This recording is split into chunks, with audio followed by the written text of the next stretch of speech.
There was basically two phases. One was the full-on construction phase, where not only were they redecking the bridge and doing major construction on the bridge, but also the ramps. The first phase is over with, so the on and off ramps for the most part are done, and some of them are even usable right now.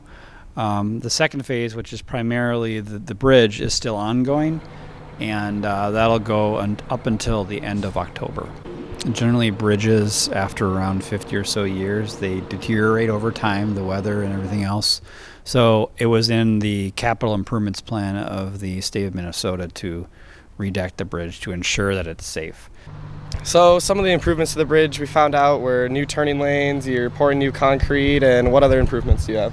Yeah, we took the deck off. We added a girder line, so we 10 feet wider roughly. Added 2 turn lanes, added wider sidewalks.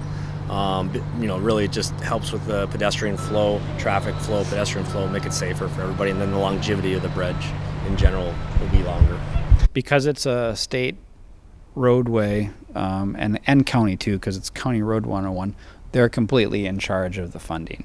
So typically they get their funds through property taxes, both of them, and the state gets money through sales taxes. Those are the areas that they get money. So they allocate their money and plan for improvements all over the state and all over the county.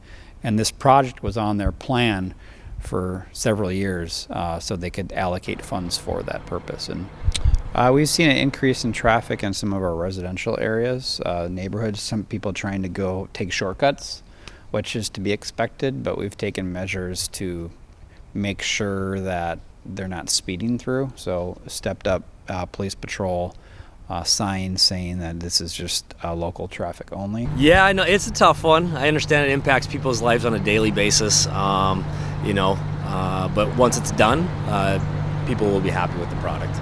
You'll get a comment here and there when people drive by. Mm-hmm. But for the most part, usually that happens right away when you change traffic or something in that situation. Then after that, when people are used to it, it doesn't affect them much, or they don't say much to us.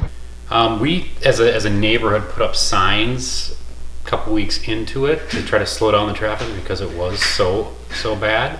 I understand they have to do it, but I wish a lot of them would take other routes. I think it's unfortunate that it's going through our neighborhood. I love the sign that somebody has posted in the northern part of this neighborhood, which is your shortcut, your detour is our neighborhood, slow down, right?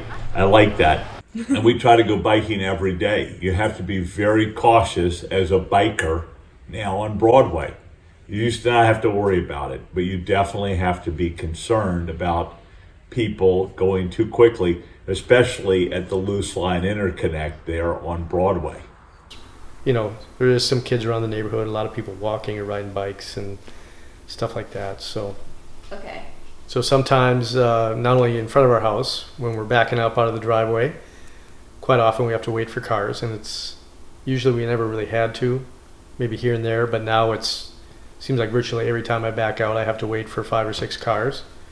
So not that big of a deal, but it gets to be kind of a nuisance a little bit. And then driving downtown Wayzata, you can definitely tell there's more traffic and there's just not as many ways to get around. I think it will be good from what I understand. I think there's going to be some extra turn lanes, some extra lanes.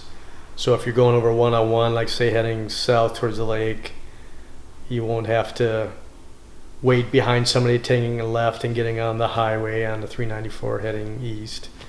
I think obviously to be respectful if they're going to use the neighborhood. And I think the police should be here to enforce the speed limit and the stop signs.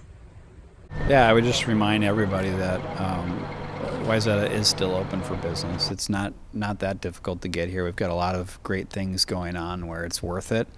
And if you want up-to-date information about whatever is going on, go to navigatewayzata.com, and it's got all the information there. It's clear, it's easy to ascertain, and it's updated as well. So we're almost done. End of October, the bridge will be done, and this will be long into the future. But until then, please still come and go to navigatewayzata.com to get information.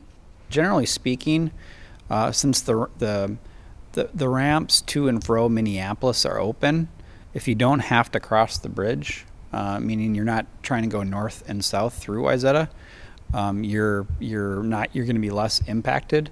But if you are trying to go north and south through Wayzata, the best way is to use the main corridors that are east of the city. So Gleason Lake Road and Wayzata Boulevard, they all intersect with Highway 12. So you can get off early at Highway 12 and utilize either northbound Gleason Lake to Vicksburg and then back on Highway 101 or County Road 101, or to go south, you can take Wayzata Boulevard down to 101, down to Lunds, Byerly's, that area, and get to where you need to go.